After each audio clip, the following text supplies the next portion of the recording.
Yeah. Okay, so Being let's dive natural. into this being born dead spiritually. Okay. Got it. Wow. So, who set things up this way?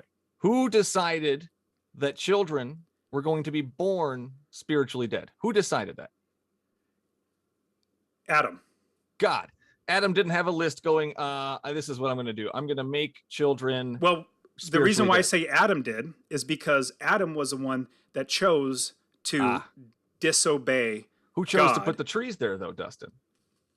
So I love this question because I literally thought the same thing. And as I was reading your book, I was like, does God want a robot? And can a robot love something? Like it has to choose. Hold off. It doesn't have to be a robot.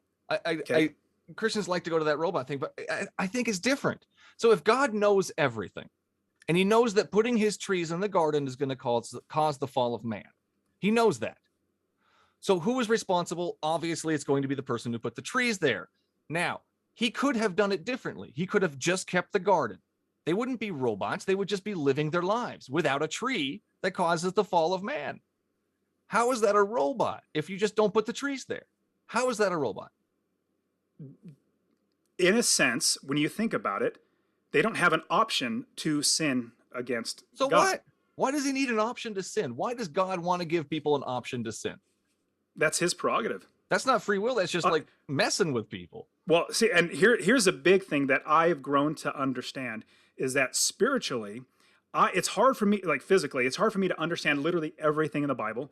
And I know God's ways are not my ways. And to understand exactly, to really, and honestly, I'm not that smart. I just read the Bible and I understand what it says and I do it best way I can say. So with that, when I think, because I literally, I thought the same thing, like why in the world would God put something that would allow Adam to disobey him?